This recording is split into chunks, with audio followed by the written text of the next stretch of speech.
We want to start this half hour, though, with a former CIA officer sentenced to 30 months behind bars, the first to ever be sent to jail for leaking classified secrets. We're going to talk to him exclusively in a moment. But first, with the backstory, here's NBC's Andrea Mitchell. Okay. John Kiriakou is enjoying precious family time. Are you going to clobber me? Oh, okay, go ahead. His last few weeks before going to jail, the first CIA officer to be imprisoned for disclosing classified information to a reporter. I want to say that I come out of court positive, confident, and optimistic.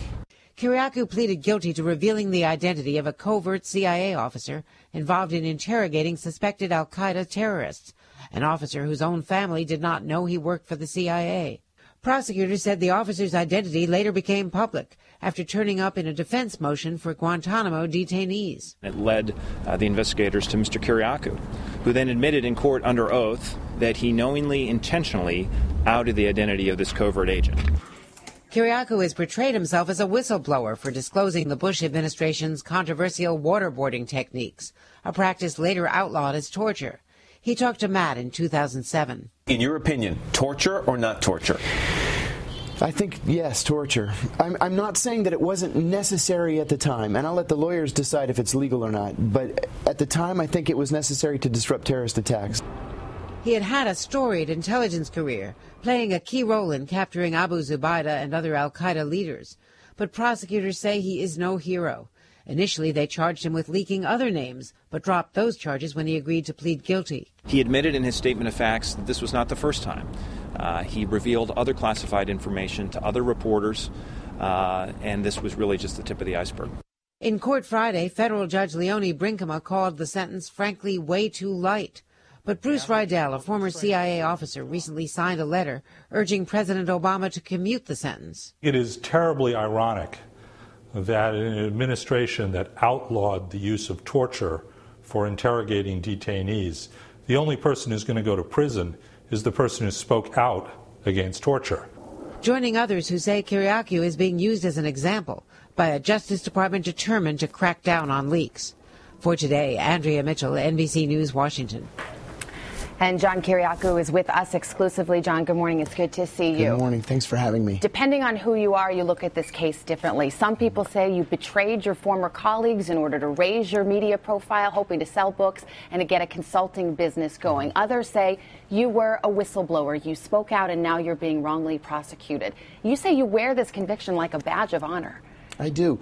I wear this conviction as a badge of honor because this conviction is not about leaking. This case was about torture from the very beginning.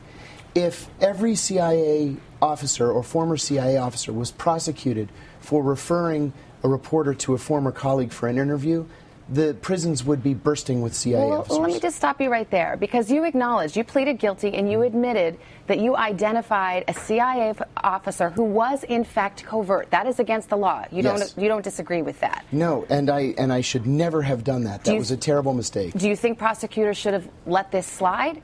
I think that there are administrative measures that could have been taken. I mean, certainly when this happens with current CIA officers, you get a letter of reprimand in your file. You get 2 weeks without pay. There are other laws or other government regulations that can be used to take care of something like this.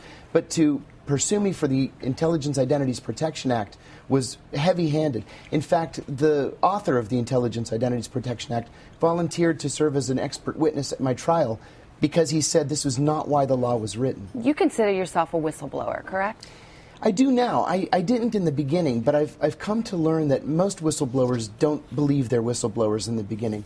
I do meet the legal definition of whistleblowing, and that is someone who brings to light evidence of waste, fraud, abuse, or illegality. And that's what I did. It's a little nuanced, though, isn't it? Because you're saying that the government started targeting you after you spoke out first in 2007, a time when you said these practices, in your view, were torture. You said that officials high in the government authorized them. You also said they worked. In fact, in 2007, you told MSNBC you were coming forward then because you thought that the agency had gotten, quote, a bum rap on waterboarding. That's somebody who's defending these practices, not denouncing them. Yes, I did defend the practice in the beginning because I was relying on what the CIA had told CIA officers inside the building, that these methods were effective. That turned out to be a lie. Fair enough, but then how does that make you a whistleblower? Because in that original interview on ABC in 2007, I said that it was torture, and I said that it was official U.S. government policy.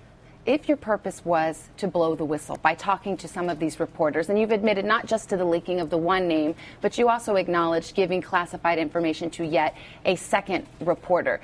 Did you ask these journalists, hey, what are you going to do with this information? Well, let me correct you on one thing. This is something that the prosecution has been saying from the very beginning.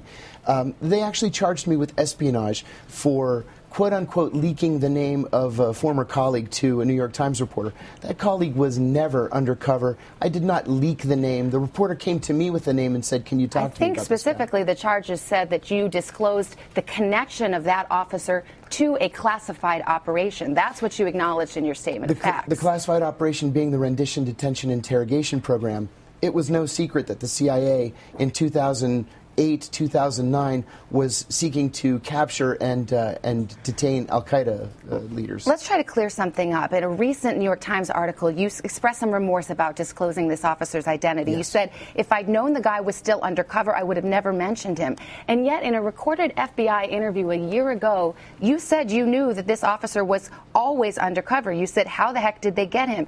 And in your acknowledgement to the court in connection with this guilty plea, you said, yes, I knew he was undercover. So which is it? Well, I knew he was undercover through the course of his career. I had also heard that he had retired and he was living somewhere in Northern Virginia. I didn't realize that he had retired undercover. That's not an excuse. It's not a defense. It's an explanation. Are you hoping that President Obama will commute your sentence? You have many supporters who think that he should. I've been very fortunate. There are many prominent Americans from the left, from the right, and from the center who are asking the president to commute my sentence. I hope that he does, of course. I believed in President Obama. I still do. I voted for President Obama, and I know that in his heart he's anti-torture.